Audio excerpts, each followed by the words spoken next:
Hare Krishna and welcome back to the Sriman Narayaneeyam sessions. It's been a long time. There was a big gap. I'm sorry.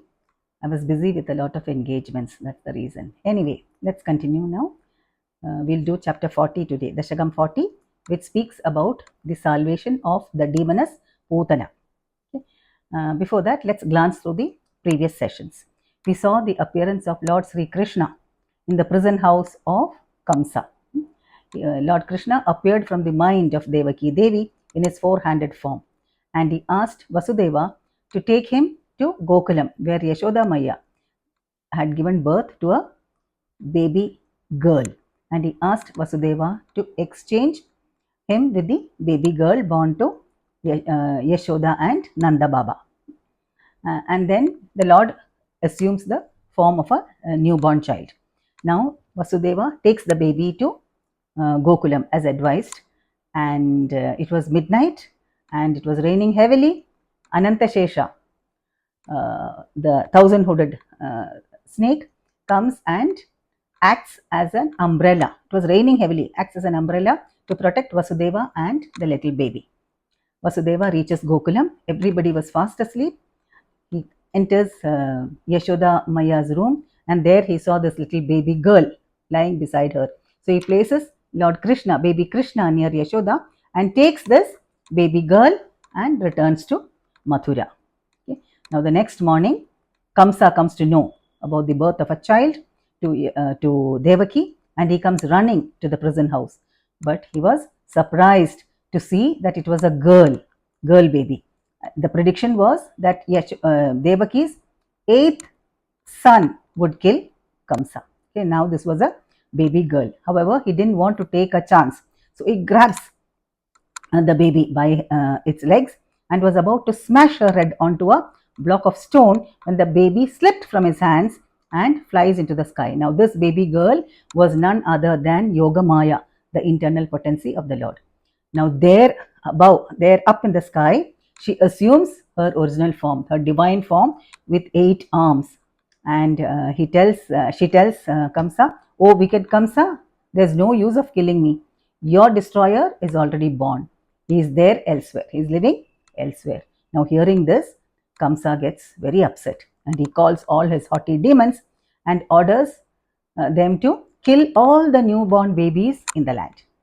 And they carry out his orders very faithfully. Okay. And meantime, in Gokulam, the next day morning, the gopis and the gopas come to know that Yashoda has given birth to a baby boy, and there was celebrations all over Gokulam. And Yashoda Maya was in a daze, so she could not make out whether it was a baby girl or a baby boy that she had given birth to. Okay, so now let's see what happened next. We'll read the first shloka or the first verse of chapter 40 and then continue. Okay. This chapter is called Pootana Moksham, or the salvation of Pootana, the demoness Pootana.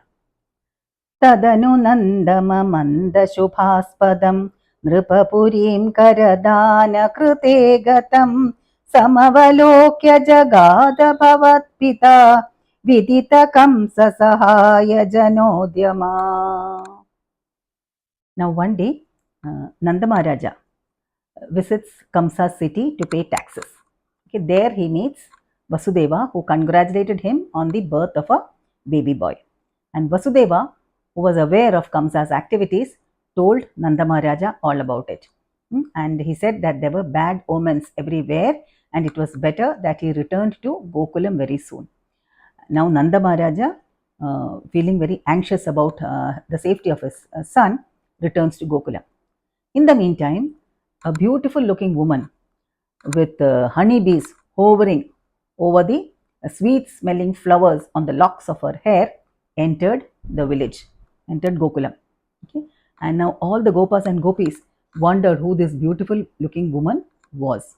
Now she enters Nanda Baba's house. She enters the room where baby Krishna was lying, and she takes Krishna in her hands. Okay. Now her charming appearance and her graceful movements captivated the minds of all who were present there, and they were unable to stop her from taking Krishna. Okay. Now this woman, who was none other than the demoness Pootana, takes Krishna and feeds him with her breast milk. Her breast was smeared with poison. Now Krishna, baby Krishna, was very angry with Pootana for having killed many newborn babies, sucked her breast as if it was a huge mango fruit. He sucked the poison applied on her breast along with her life force, and she fell down with a loud noise like thunder. She fell down dead, and as she fell, she reverted to her original ferocious form. Now, all the gopas and gopis who were watching, they were so scared that they ran towards this dead body of this demoness and picked up Krishna, who was playing on her chest, and they started praying, singing hymns to the Lord, starting praying to the Lord for his protection. And here the poet Sri Melpattur Narayana Bhattadaripat says, "O Lord, who confers auspiciousness onto the whole world, the young women protected thee in various ways with chanting thy names alone." Okay, and he winds up this chapter by saying, "O Lord of Guruvayur, please cure me of my illness and make me thy devotee." Okay, so that is about this chapter. Now this chapter is known as the salvation of Pootana. It is not the killing of Pootana, it is salvation of Pootana. Whoever is killed by the Lord is given salvation, is given liberation, is liberated from material bondage, right? So in the next chapter, we will see the burning of Pootana's body, or the cremation of Pootana. Okay. So until then, take care. I'll see you all soon with chapter 41. Hare Krishna, Hare Krishna, Hare Krishna, Krishna Krishna, Hare Hare, Hare Rama, Rama Rama, Hare Hare.